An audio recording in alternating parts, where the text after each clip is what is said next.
Why is the new Drake so bad? That's a question I've heard going around the streets of the internet. But honestly, I get it.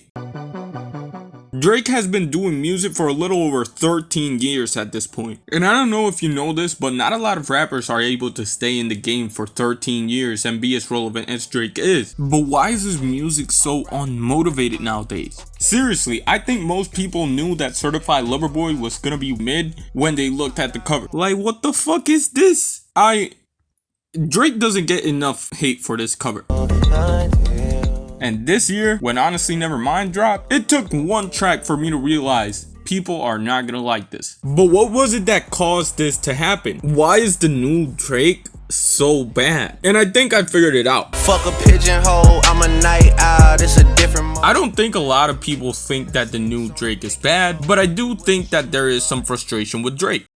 Drake has been called a wave rider and a trend hopper, and because of that, I do think that when pop culture has nothing going on, neither does Drake. And I do think that's the reason why Honestly Nevermind came out sounding like it did. If you really think about it, the sound of 2022 is non-existent. For most of the year, it's been songs from other years charting high, and the biggest album of the year isn't even in English, which low-key makes me think we're not that far away from a Drake album in Spanish. But anyways, I think Drake is as good as the society that's around him, and I think Drake is very aware of that. But ultimately, I think that's just a minor problem for what Drake is going through right now. Because the main problem with Drake is Drake. Since 2018, Drake has released 277 minutes worth of music, and that's excluding Care Package and any features he might have done in that time. For comparison's sake, J. Cole only has 81 since 2018, Tyler the Creator has 91, Kanye only has 203 minutes, and that's including the deluxe version of Donda,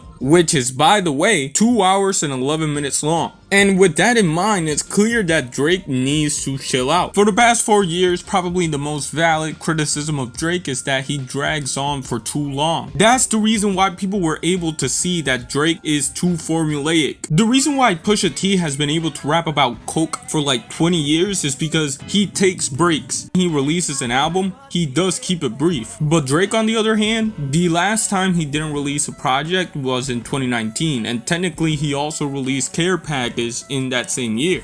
On top of that, there's the constant features that he does, which isn't necessarily a problem, but when you're as overexposed as Drake is, it's kind of hard not to get tired of it. On top of that, if you cut down every Drake album and you also pick the best songs, they make for a more enjoyable and listenable experience. When Thank Me Later came out and the reception wasn't what Drake wanted it to be, he recognized that a lot of the album's failures had to do with the amount of time that it took for Drake to make the album. So why does Drake continually push out albums like it's nothing? And the actual reason is streaming. Streaming has changed the ways that album sales work. Basically, streaming a song helps with the sale numbers. And in order to get an album sale credit, you need to sell 10 songs. So if you're Drake, it makes more sense to put out a 20-song album compared to a 15-song album. Because if you only listen the whole way through to a Drake album just one time, then essentially he has sold at most 15 songs. Or in other words, he sold one album and a half. But if you make an album that's 20 tracks long, then for everybody that listens through the whole album, you're more likely to get 2 sales. Drake isn't the only rapper doing this. There's a lot of rappers who do this, but Drake is just the most prevalent example. And it's not like there's a reason for Drake to stop doing this, because everybody listens to Drake. It will make no sense for Drake to cut down on his winning formula and sacrifice his numbers for people to give it a better critical reception, but still have the same amount of listeners and making less money. So when you really think about it, there is no one thing that makes the new Drake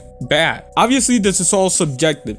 You could say that there's things that don't make sense, or that there's things that I forgot. But overall, I think these are the 3 main reasons why Drake is not as good as he used to be. I think society where pop culture isn't really relevant right now, mixed with a bit of overexposure and greed, is the main reason why Drake doesn't feel like Drake. But make no mistake that in 4 to 5 years, the new Drake is gonna become the old Drake too. And you too will probably have nostalgia for Certified Lover Boy. And honestly, that's just the way she goes. I was running through the 6 with my wallet.